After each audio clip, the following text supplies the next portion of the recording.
Hello friends, আমি দীপ্তনু সবাইকে আরও একবার আমাদের এই আবালাতা ফার্মিংয়ে স্বাগতম জানাই।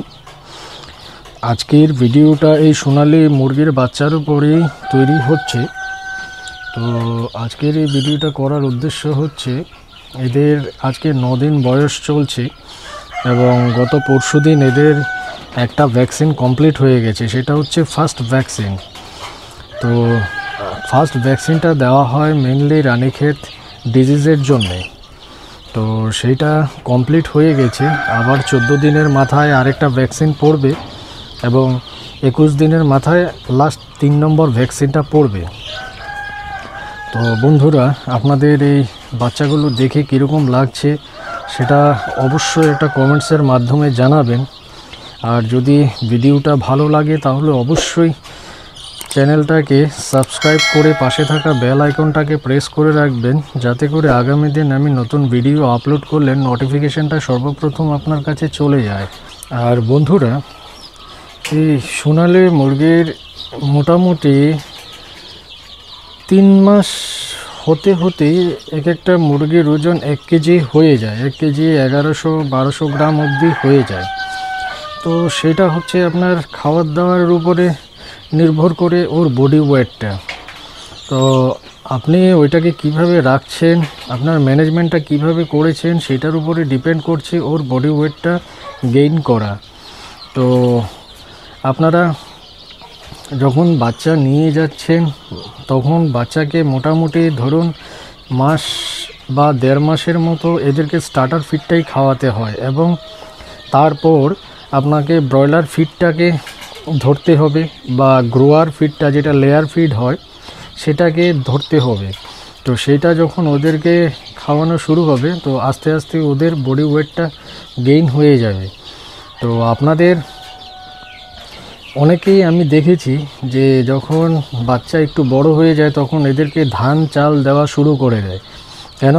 কস্টিংটা কমানোর জন্য অনেকেই এই জিনিসটা করে থাকেন। তো তাতে করে হয় কি, মুরগিগুলো অটোমেটিক্যালি দেখতে বড় হয়ে যাচ্ছে কিন্তু ওয়েটটা আর বাড়ছে না। তো সেরকম আমার কাছে অনেক কটাই ফোন আসে রোজ। তো ওই জিনিসটা আপনারা ভুল করেও করবেন না।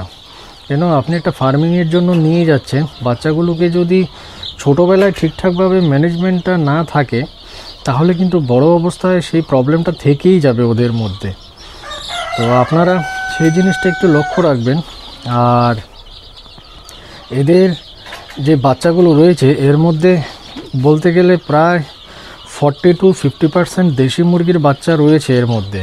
কেন? আমার ফার্মের মধ্যে দেশি মুরগি এবং সোনালি মুরগি দুটোই রাখা আছে এবং ডিম একসাথেই দিচ্ছে ওরা। তো সেই ডিম একসাথে মেশিনে ঢুকছে এবং বাচ্চাও সব একসাথেই বেরোচ্ছে। তো মোটামুটি আর 3-4 দিন বা 4-5 দিন যাওয়ার পর পরিষ্কার বোঝা যাবে কোনটা দেশি বাচ্চা রয়েছে এবং কোনটা সোনালি বাচ্চা রয়েছে। আর আমার এখানে মোটামুটি 650-র মতো বাচ্চা রয়েছে। আপনাদের যদি কারোর ছোট্ট ফার্মিং করার ইচ্ছে থাকে তাহলে অবশ্যই ডেসক্রিপশন লিঙ্কে দেওয়া ফোন নাম্বারে যোগাযোগ করবেন এবং বাচ্চা আপনাদের কীরকম লাগছে সেটা অবশ্যই একটা কমেন্টসের মাধ্যমে জানাবেন। কেন আমি আর একটু কাছ থেকে দেখানোর চেষ্টা করছি। এই যে দেখুন বাচ্চাগুলো কেন যথেষ্টই অ্যাক্টিভ রয়েছে। আর বন্ধুরা, এদের ম্যানেজমেন্টটা যদি ছোটোবেলায় ঠিকঠাক রাখা যায় তাহলে কিন্তু ওদের আর কোনো সমস্যা হবে না এবং একটা বাচ্চারও মর্টালিটি হবে না। তো সেইটা হচ্ছে আপনার সর্বপ্রথম আপনার যে নিচের লিটারটা বিছানো রয়েছে সেইটাকে সবসময় লক্ষ্য রাখতে হবে যে ওইটা যাতে করে কোনো না ভিজে যাচ্ছে, সবসময় যাতে শুকনো থাকছে। তো সেই জিনিসটা অনেকেরই হচ্ছে না। তো ওই করে কি হয়, যখন নিচের লিটারটা একটু ভিজে যায়, কেন ওদের পটিও ওইখানটাই করছে, তো সেই কারণে ওদের লিটারটা একটু লক্ষ্য রাখতে হয়। আর বাচ্চা অবস্থায় লিটারটা একটু তাড়াতাড়ি খারাপ হয়ে যায়, কেন ওদের যে পটিগুলো করে সেইগুলো হালকা একটু ভেজা থাকে। তো যেই কারণটায় ওদের লিটারটা একটু তাড়াতাড়ি পরিষ্কার করতে হয়। তো মোটামুটি এই জিনিসটা মাস দেড়েকের মতোই করতে হয়, এর বেশি আর দরকার পড়ে না। কেননা তারপর আস্তে আস্তে ওদের পটিটাও মোটামুটি একটু শক্ত হয়ে যায় আর শুকনো হয়ে যায়। তো যাই হোক, আপনাদের ভিডিওটা কেমন লাগলো সেটা অবশ্যই একটা কমেন্টসের মাধ্যমে জানাবেন, আর ভিডিওটাকে একটা লাইক দিতে ভুলবেন না।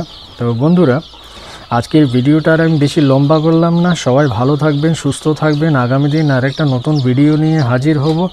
ধন্যবাদ।